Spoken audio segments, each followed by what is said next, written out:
What's up, nerds? Tony here for your weekly Critical Role recap show. Today we are talking Campaign 3, Episode 3, The Trail and the Toll. When last we left off, Orym was inside the Pradesh textile warehouse inspecting things while Laudna was creepily talking into his head and Fern was creepily clawing at the back door.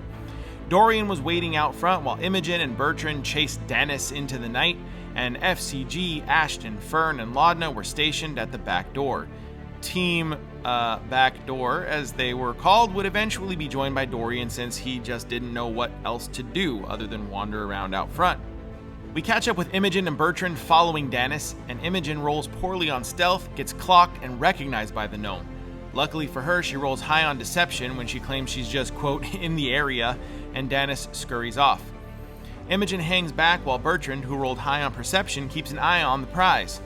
They eventually track her to the Weary Way Tavern, but Belle loses her in the crowd as Imogen waits outside. Poor rolls keep Belle from catching a glimpse of Danis in the crowd. Back at the warehouse, we get a dose of comedic gold as Laudna does her creepy whispering to Orym and the rest of the cast does whispering echoes behind her.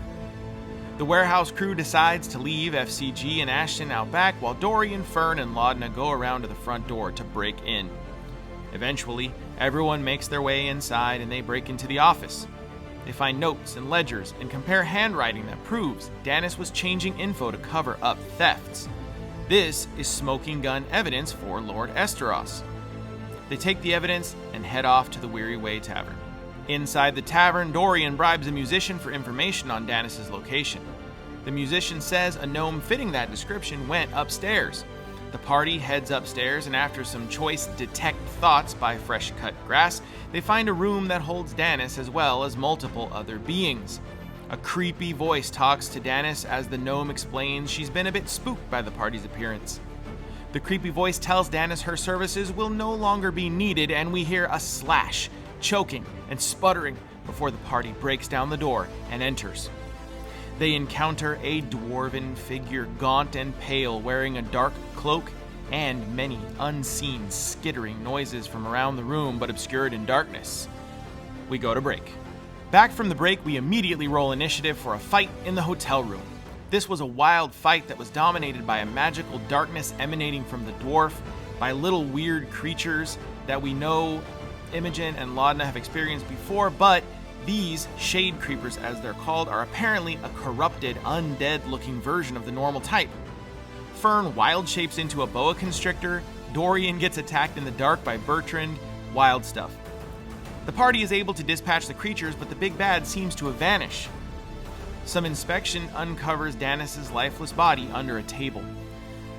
The party decides to take the body back to Lord Esteros and show him the ledger and the body.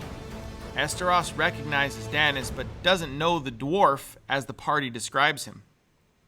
The party gets paid with a bonus, and Esteros expresses his desire to continue the business relationship, and to celebrate, he has made a cake.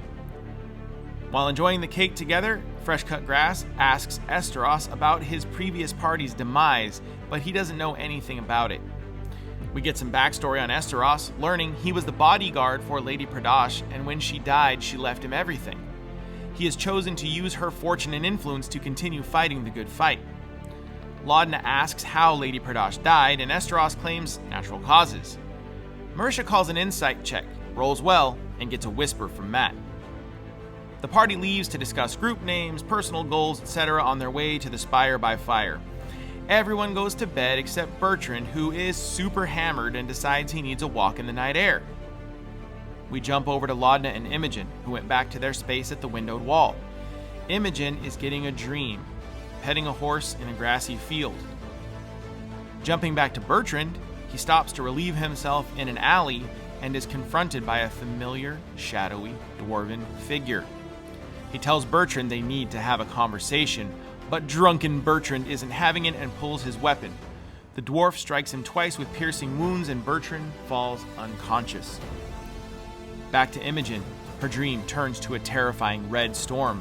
An older male figure walks peacefully into it as Imogen runs toward him. Back to Bertrand. The dwarf leans over him, whispers, "Good night," and Matt kicks us all in the collective groin by saying that's where we're going to end tonight's episode. What the hell, Matt? What will episode 4 hold? What will become of Bertrand? Does Lord Esteros know any other great recipes? Tune in to the next Critical Role recap right here on Them Nerds. Don't forget to follow us on social media at We Them Nerds. That's it from me, nerds. Be good to each other. Later, nerds.